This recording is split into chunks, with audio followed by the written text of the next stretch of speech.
Setelah memilih untuk memastikan diri gagal ke Piala Dunia 2026, muncul pertanyaan-pertanyaan di seluruh sosial media di kalangan pencinta sepak bola Indonesia, yaitu adalah siapakah yang harus bertanggung jawab atas kegagalan timnas Indonesia kali ini. Ho. Tadi pagi video kita sedih-sedih ya. Sekarang air mata gue udah habis. Giliran edisi marah-marah bos ya. Mari kita bahas boy. I don't ever slow up, no I don't take shit. I got no love for the fakeness. If you wanna play tough and wanna hate this, I'll always show up. Timnas Indonesia gagal ke Piala Dunia. Mimpi jutaan rakyat runtuh lagi. Stadion terdiam, layar televisi dimatikan, media sosial meledak. Tapi, satu pertanyaan besar menggantung di udara. Siapa yang harus bertanggung jawab? Pemain? Pelatih? PSSI? Atau justru sistem yang sejak awal sudah rusak? Jangan kemana-mana, karena fakta di balik kegagalan ini jauh lebih pahit dari yang kita bayangkan. Timnas Indonesia kembali gagal melangkah ke Piala Dunia. Sebuah kalimat yang terlalu sering kita dengar, terlalu sering kita ulang, dan terlalu sering kita terima dengan pasrah. Padahal setiap siklus, harapan selalu dibangun, janji selalu ditebar, target selalu dipasang tinggi, tapi hasil akhirnya nyaris selalu sama, gagal di fase krusial. Kegagalan kali ini terasa lebih menyakitkan, bukan hanya karena hasil di lapangan, tapi karena ekspektasi publik sudah terlanjur melambung tinggi. Naturalisasi pemain, program jangka panjang, pelatih asing, infrastruktur yang katanya membaik, semua itu membuat publik percaya, kali ini berbeda, kali ini kita siap. Tapi kenyataannya, mimpi itu kembali runtuh. Lalu pertanyaannya, siapa yang salah? Apakah pemain yang tidak cukup tajam di depan gawang? Apakah pelatih yang salah taktik? Atau federasi yang sejak awal membangun fondasi rapuh? Mari kita bongkar satu persatu, tanpa emosi buta, tanpa fanatisme berlebihan. Pertama, mari bicara soal pemain. Di atas kertas, skuad Timnas Indonesia kali ini bukan skuad sembarangan. Banyak pemain berkarir di luar negeri. Fisik lebih baik, mental terlihat lebih siap. Tapi sepak bola bukan cuma soal nama dan paspor. Di pertandingan penentuan, kita melihat masalah klasik yang terus berulang. Penyelesaian akhir yang buruk, kehilangan fokus di menit krusial, dan mental yang goyah saat tekanan datang. Pertanyaannya, apakah ini murni salah pemain? Tidak sepenuhnya. Pemain adalah produk dari sistem. Kalau sejak usia muda mereka tidak dibiasakan dengan tekanan kompetisi berkualitas, jangan heran kalau di level tertinggi mereka gagap. Kita terlalu sering menyalahkan pemain, tapi lupa bertanya, mereka dibesarkan oleh sistem seperti apa? Kedua, pelatih. Setiap kali timnas gagal, pelatih hampir selalu jadi sasaran pertama. Taktik dianggap salah, pergantian pemain diperdebatkan, formasi dikritik. Tapi mari jujur, seberapa besar ruang yang benar-benar dimiliki pelatih di Indonesia? Pelatih datang dengan filosofi, tapi kompetisi domestik tidak selalu mendukung. Jadwal berantakan, pemain kelelahan, persiapan mepet, camp latihan sering tidak ideal. Dalam kondisi seperti ini, sekelas pelatih top dunia pun akan kesulitan. Pelatih memang punya tanggung jawab teknis, tapi apakah adil menjadikan mereka kambing hitam utama? Atau justru mereka juga korban dari manajemen yang tidak profesional? Ketiga, PSSI. Disinilah titik paling sensitif. Federasi adalah otak dari semua kebijakan, dari pembinaan usia dini, kompetisi, pemilihan pelatih, hingga arah jangka panjang tim nasional. Dan disinilah publik mulai kehilangan kesabaran. Setiap periode kepengurusan, janji selalu sama. Reformasi, transparansi, prestasi. Tapi kenyataannya, perubahan sering hanya di permukaan. Kompetisi usia muda masih belum rata. Talenta di daerah tidak terpantau maksimal.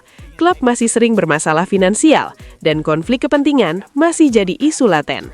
PSSI sering berbicara soal target Piala Dunia. Tapi target tanpa fondasi hanyalah ilusi.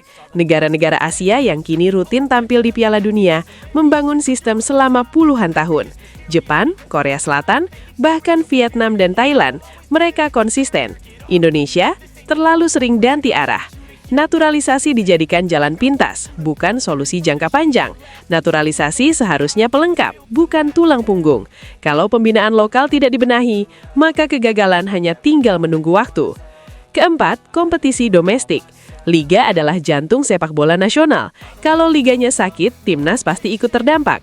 Kita masih melihat masalah klasik, kualitas wasit, pengaturan jadwal, standar latihan yang timpang antar klub, hingga minimnya menit bermain pemain muda lokal. Bagaimana mungkin kita berharap timnas bersaing di level Asia kalau di liga sendiri pemain muda kesulitan berkembang? Bagaimana mental bisa kuat kalau setiap musim liga penuh drama non-teknis? Kelima, intervensi dan kepentingan. Ini topik yang sering dibicarakan tapi jarang dibuka terang-terangan. Sepak bola Indonesia tidak steril dari kepentingan non-teknis. Tekanan politik, kepentingan sponsor, hingga ego elit sering masuk ke ruang ganti dan ruang rapat. Keputusan tidak selalu murni berdasarkan prestasi. Pemanggilan pemain kadang dipertanyakan. Program jangka panjang sering terganggu kepentingan jangka pendek. Dalam situasi seperti ini, kegagalan bukan kecelakaan. Ia adalah konsekuensi. Lalu, siapa yang harus bertanggung jawab? Jawabannya tidak sesederhana menyebut satu nama. Ini kegagalan kolektif. Tapi dalam struktur organisasi, tanggung jawab terbesar selalu ada di pucuk pimpinan. Federasi tidak bisa terus berlindung di belakang alasan dengan proses. Proses tanpa hasil, tanpa evaluasi jujur, hanyalah pembenaran. Publik Indonesia bukan bodoh. Fans sepak bola Indonesia mungkin emosional, tapi mereka paham. Mereka bisa menerima kegagalan asal melihat arah yang jelas.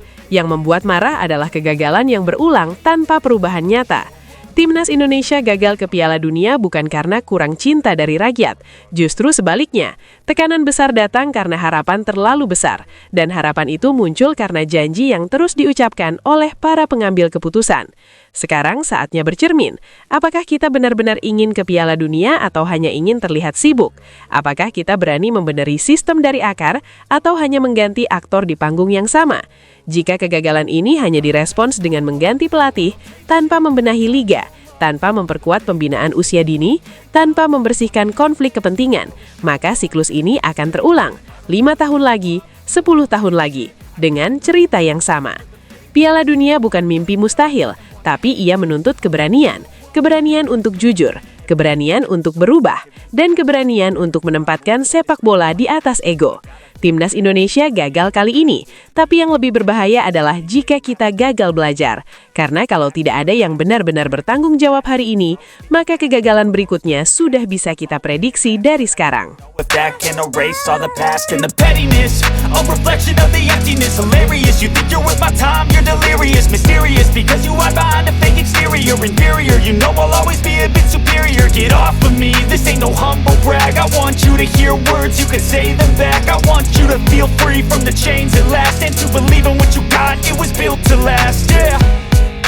Now that I've been put through hell, I never got anyone's help. I had to do it all myself. I don't ever slow up, no I don't take shit. I got no love for the fakeness. If you wanna play tough and wanna hate this, I'll always show up and make a statement. I don't ever slow up, no I don't take shit. I got no love for the fakeness. If you wanna play tough and wanna hate this, I'll always show up and make a statement. Gonna learn the consequence of being incompetent. Mental health is confidence, dreams and some honestness. I'm not here to save the day, that's for you to take away. I could play a million mind games, but instead I say something not illogical, something that is topical. Rub it on and watch it go, make yourself unstoppable. Dreams are irresponsible, but they're always possible. If you just believe, you could be so remarkable. Thoughts in my head, a collage and they spread. I'll be great one day, going off of my meds. No, I'm not giving up, no, I'm not giving in. I will make it to the top, taking off in the wind. I gotta make it, I'm saving every day to taste it. I'm patient, but my mind, it can hardly take it. I'm chasing a dream that I've had for several ages. A vacant, modern kingdom for the taking. Now that I've been put through hell, I never got anyone's help. I had to do it all myself. I don't ever slow up, no I don't take shit. I got no love for the fakeness. If you wanna play tough and wanna hate this, I'll always show up and make a statement. I don't ever slow up, no I don't take shit. I got no love for the fakeness. If you wanna play tough and wanna hate this, I'll always show up and make a statement. I don't ever slow up, no I don't take shit. I got no love for the fakeness. If you wanna play tough and wanna hate this, I'll always show up.